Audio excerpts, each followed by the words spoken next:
Halo, saya Muhammad Ilasaminullah dari Prodi Informatika Universitas Wijaya Kusuma, Surabaya. HRIS. Apa itu HRIS? Adalah sistem yang dirancang untuk mengelola informasi terkait sumber daya manusia dalam sebuah perusahaan. HRIS mencakup pengelolaan data karyawan, informasi kepegawaian, manajemen kinerja, penggajian, pelatihan, dan pengembangan, serta aspek lain yang terkait dengan manajemen SDM. Subsistem atau modul yang ada dalam HRIS. HRIS umumnya terdiri dari beberapa subsistem atau modul, di antaranya manajemen data karyawan. Modul ini mengelola informasi dasar karyawan seperti data pribadi, riwayat pendidikan, pengalaman kerja, dan informasi kontak. Manajemen kepegawaian. Modul ini mengelola proses kepegawaian seperti perekrutan, penerimaan kontrak kerja, promosi, mutasi, dan pemutusan hubungan kerja. Manajemen kinerja. Modul ini digunakan untuk menilai atau mengelola kinerja karyawan melalui proses penilaian kinerja, pengaturan target, dan pengembangan karyawan. Penggajian dan manajemen keuangan. Modul ini mengelola proses penggajian, penghitungan gaji, manajemen pajak, dan administrasi keuangan terkait karyawan. Pelatihan dan pengembangan. Modul ini digunakan untuk merencanakan, melacak, dan mengelola program pelatihan serta pengembangan karyawan. Manajemen absensi dan cuti. Modul ini mengolah absensi, cuti, dan kehadiran karyawan. Manajemen manfaat dan kesejahteraan. Modul ini mengelola program manfaat karyawan seperti asuransi, pensiun, tunjangan kesehatan, dan tunjangan lainnya. HRIS membutuhkan berbagai data terkait karyawan dan proses manajemen SDM, seperti data pribadi, riwayat pendidikan, riwayat pekerjaan, informasi kepegawaian, kinerja karyawan, data gaji, informasi absensi.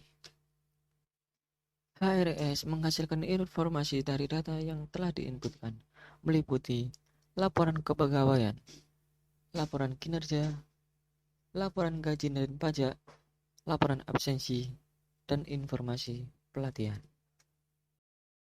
Pengguna HRS dalam perusahaan. Pengguna HRS dalam perusahaan dapat meliputi manajer SDM, yang bertanggung jawab atas pengelolaan data karyawan, manajemen kinerja, rekrutmen, dan kebijakan SDM. Karyawan, yang menggunakan HRS untuk mengakses informasi pribadi, melihat jadwal kerja, mengajukan cuti, dan memperbarui data pribadi. Tim manajemen, yang menggunakan laporan dan analisis yang dihasilkan oleh HRIS untuk pengambilan keputusan terkait strategi SDM, pengembangan karyawan, dan efisiensi organisasi.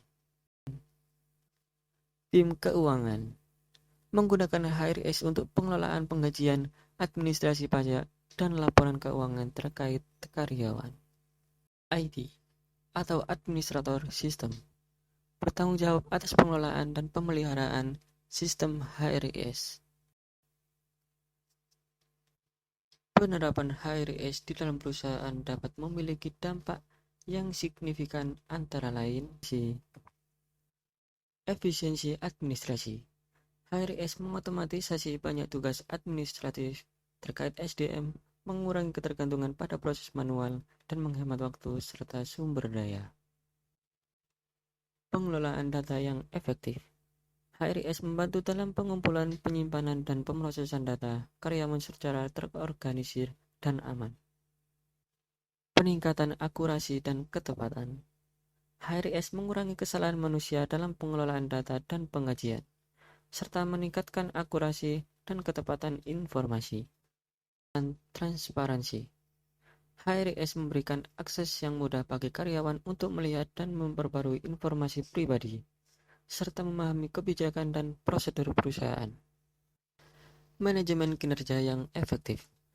HRS memfasilitasi proses penilaian kinerja, pemantauan pencapaian target, dan pengembangan karyawan secara terstruktur. Analisis dan pelaporan yang lebih baik. HRS menghasilkan laporan dan analisis yang lebih akurat, membantu manajemen dalam pengambilan keputusan dan yang berbasis data terkait SDM dan kebijakan perusahaan. Secara keseluruhan, penerapan HRIS membantu meningkatkan efisiensi, transparansi, dan pengelolaan SDM yang efektif di dalam perusahaan, sehingga berdampak positif terhadap kinerja organisasi secara keseluruhan.